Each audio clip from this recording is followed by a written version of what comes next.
Saudara-saudariku yang terkasih, Pace Ebene. Pada hari Minggu ini kita memasuki hari Minggu ke-18.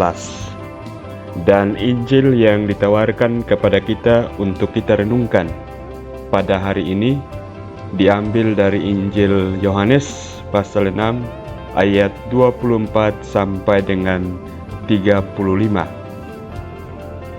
Di seberang danau Galilea, ketika orang banyak melihat bahwa Yesus tidak ada di situ dan murid-muridnya juga tidak, mereka naik ke perahu-perahu lalu berangkat ke Kapernaum untuk mencari Yesus.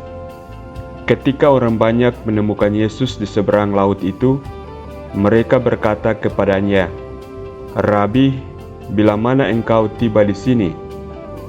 Yesus menjawab mereka, "Aku berkata kepadamu, sesungguhnya kamu mencari Aku, bukan karena kamu telah melihat tanda-tanda, melainkan karena kamu telah makan roti itu dan kamu kenyang.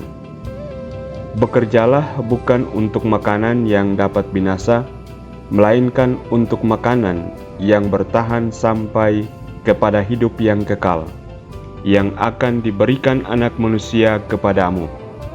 Sebab dialah yang disahkan oleh Bapa Allah dengan meterainya." Lalu kata mereka kepadanya, "Apakah yang harus kami perbuat, supaya kami mengerjakan pekerjaan yang dikehendaki Allah?" Jawab Yesus kepada mereka, "Inilah pekerjaan yang dikehendaki Allah, yaitu hendaklah kamu percaya kepada Dia yang telah diutus Allah." Maka kata mereka kepadanya, "Tanda apakah yang engkau perbuat, supaya dapat kami melihatnya dan percaya kepadamu? Pekerjaan apakah yang engkau lakukan? Nenek moyang kami telah makan manah di padang gurun, seperti ada tertulis, mereka diberinya makan roti dari surga." Maka kata Yesus kepada mereka, "Aku berkata kepadamu, sesungguhnya bukan Musa yang memberikan kamu roti dari surga, melainkan Bapakulah yang memberikan kamu roti yang benar dari surga. Karena roti yang dari Allah ialah roti yang turun dari surga dan yang memberi hidup kepada dunia." Maka kata mereka kepadanya, "Tuhan, berikanlah kami roti itu senantiasa." Kata Yesus kepada mereka, "Akulah roti hidup. Barang siapa datang kepadaku, ia tidak akan lapar lagi. Dan barang siapa percaya kepadaku, ia tidak akan haus lagi." Saudara-saudariku yang terkasih, Yesus tentu tidak sedang berbicara tentang makanan dan minuman untuk kepuasan jasmani kita. Yesus sedang berbicara tentang makanan yang bertahan sampai kepada hidup yang kekal. Dan makanan itu adalah dirinya sendiri. Sekarang pertanyaannya adalah, bagaimana kita memakannya? Dalam tanda petik tentunya kata memakannya. Yesus mengatakan dalam Injil ini bahwa caranya adalah percaya kepadanya. Percaya bahwa Dia diutus Bapa untuk keselamatan kita. Dengan baptisan kita semua telah termasuk bilangan orang-orang yang percaya. Namun, apakah hanya dengan itu cukup bagi kita? Tentu tidak. Karena percaya kepada Yesus artinya mau berada dan bertindak seperti Yesus lakukan di dalam perjalanannya di dunia ini. Dengan baptisan, keberadaan kita sekarang sebagai putra-putri Allah. Kita mengambil bagian di dalam keputraan Yesus. Kita semua adalah anak-anak Allah. Dan sebagai anak-anak Allah, kita harusnya hidup sebagai anak-anak Allah di dalam kehidupan ini.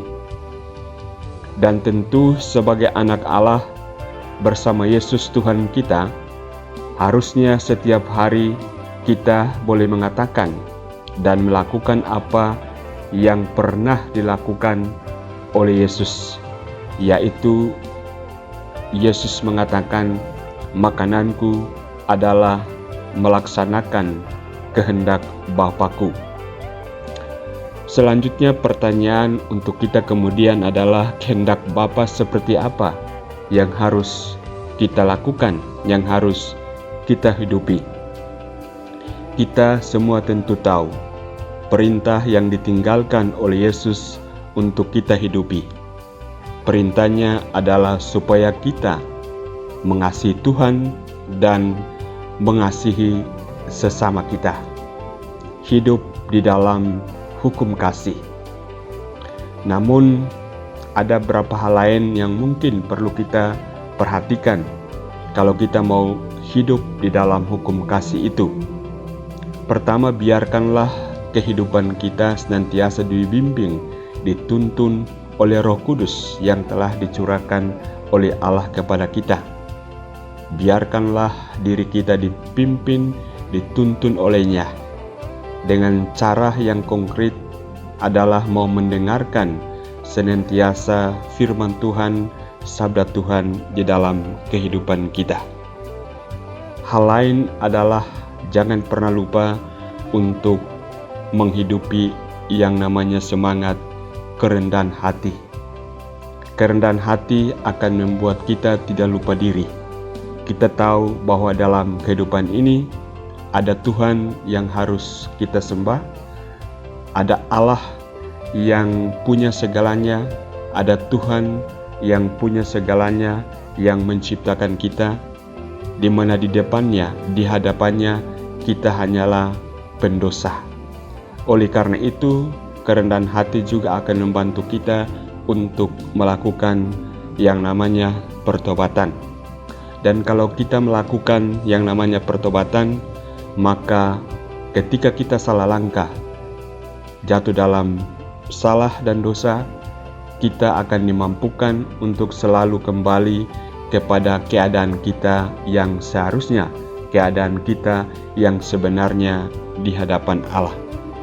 Hal konkret lain yang perlu kita perhatikan adalah hendaknya kita mencintai usaha apapun dalam hidup ini ketika kita harus membela keadilan dan kebenaran. Ketika kita termasuk orang-orang yang mencintai perjuangan akan keadilan dan kebenaran, di sana kita termasuk orang-orang yang melaksanakan kehendak Allah, orang-orang yang percaya kepada Tuhan dan yang melaksanakan kehendak-Nya di dalam kehidupan ini.